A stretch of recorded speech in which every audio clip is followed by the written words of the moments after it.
Hello, good afternoon. I've got another play review for you, surprisingly enough, and the thing I'm going to review today is London Road. It's a musical, not a play. It's currently running at the National Theatre's Cottesloe Theatre, the studio theatre round the back, and it ends on Saturday, so very, very soon. It ends on Saturday the 27th, so this weekend. And why am I telling you about a play that ends so soon, I hear you cry? Because the National Theatre offers you so many options. You can turn up and there's always day seats. They'll sell some standing room tickets, most probably, or maybe not in the Cottesloe, but maybe they will. Maybe they will. Go and see. Go and find out. It's on until Saturday. You've got literally days. 23rd now, 27th then. So much chance to go and see it. The musical, sorry, London Road. The book and some lyrics are by Alecky Blythe. Alecky Blythe? Alecky Blythe? Alecky Blythe sounds funnier. Anyway, doesn't it? Music and some other lyrics by Adam Cork. So it's Blythe and Cork's London Road, directed by Rufus Norris. Now, Rufus Norris, here's the thing. They say that, 50 Cent once argued against the theory that progress was a slow process, and Rufus Norris can join him in that little bracket, because in the mid-noughties, Rufus Norris won some Promising Newcomer awards, as they do. I think it was the Evening Standard, or perhaps it wasn't, Promising Newcomer Award, and then he went massive. He directed Vernon Godlittle, which you should all remember as a recent and good, very good production.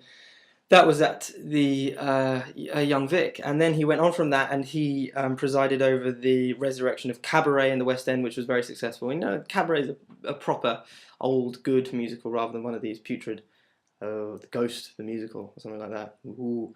And then he went straight from a successful West End direction of Cabaret, and he went to Broadway for Les Liaisons, which he directed, and it got countless. Well, you can obviously count them, but I haven't bothered. He got countless Tony nominations, and that was around 2009 odd. And he's taken a small holiday from theatre, and he's done.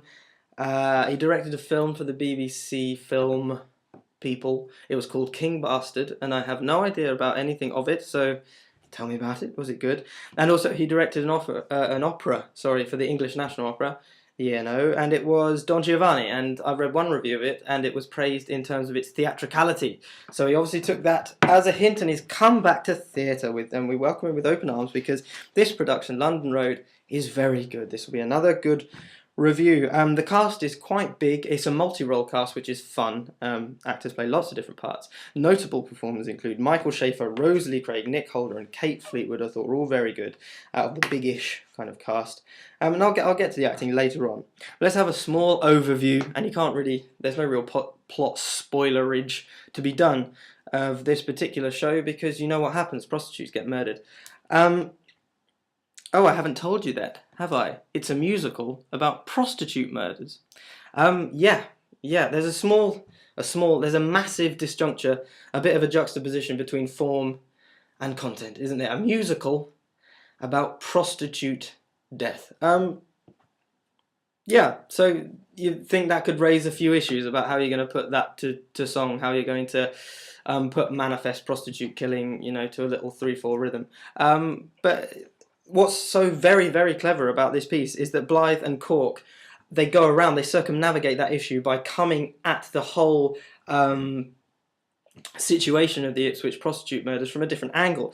What they do, and the clues in the musical title, which I didn't get until I was sitting in there watching it, is they focus on the road, on the inhabitants of London Road, which is where the prostitutes used to tout for business, and also you find out that is the road upon which the murderer lived, the murderer of the prostitutes. He lived, but we don't meet the prostitutes who were murdered, and nor do we meet the murderer. What we do is we get to know quite well all the other inhabitants of London Road and how this tragedy affects people in a collateral fashion, not how it affects those at the epicenter, the murderer and the murdered, or even the family of the murderer and the family of the murdered. We learn through London Road, or we observe how tragedy affects those who live in the vicinity of it. So the people who you don't automatically think of straight away when you are reading about this kind of stuff in the paper,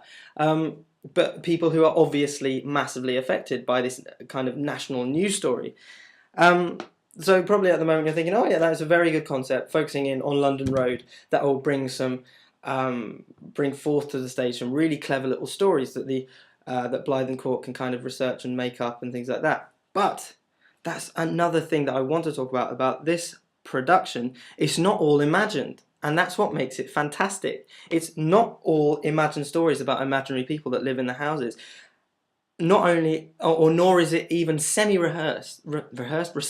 Sorry, I've just eaten lunch, and sometimes after I eat lunch, I get incredibly lethargic. I get very tired. I don't know if I've only got a certain amount of blood and it all has to go to my stomach, but I get really, really tired. But anyway, that's something else. That's, if you're a doctor, could you get in touch? Anyway, it's not all imagined, it's verbatim. A lot of testimony has been ripped from really in-depth interviews with people that live on London Road, with some prostitutes that were touting for business at the same time as the tragedy unfolded, and also members of the press that covered the story. They've been interviewed, or they've reused the press footage and put it into the musical verbatim. Nothing has been changed. And this isn't just a tool for maintaining realism. What they've done, what is fantastic, and why the music director needs a big mention, he is David Shrubsole, fantastic name, the MD of London Road, and why also Adam Cork and Alecky Blythe need a big pat on the back for this, is because they've put the testimony into the songs, and they've not just put testimony as words into songs that they've written anyway. They've moulded the structure of songs around the testimony, so to the minute detail of pauses in language. So a refrain of the song, "Everyone is very, very nervous." Yeah, I can't sing. I'm not going to sing it to you. But if you were to say the sentence, "Everyone is very, very nervous," like that, they've set that to music. They've kept that pause in between "very, very" and "nervous." They've kept it in the song, and also the "very, very's" are very, very quick together, as you'd say "very, very," because it's just a throwaway little thing that people say, isn't it? It is.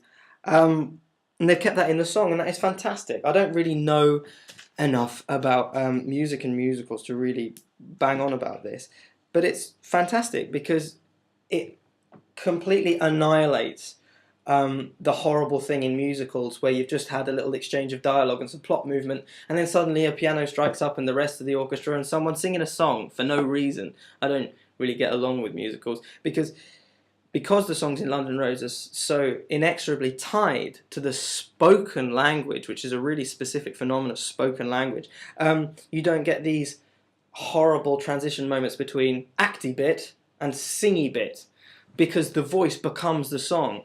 Someone says, "Everyone is very, very nervous," and then the MD has worked out this fantastic way of layering the voices, bringing in the orchestra and making it into a fantastic and catchy song. And they are catchy. You do find yourself singing on the way out. I was singing the song "London Road in Blue." It's a very good one. But that's enough about the verbatim quotes turning into music, because that is enough, isn't it?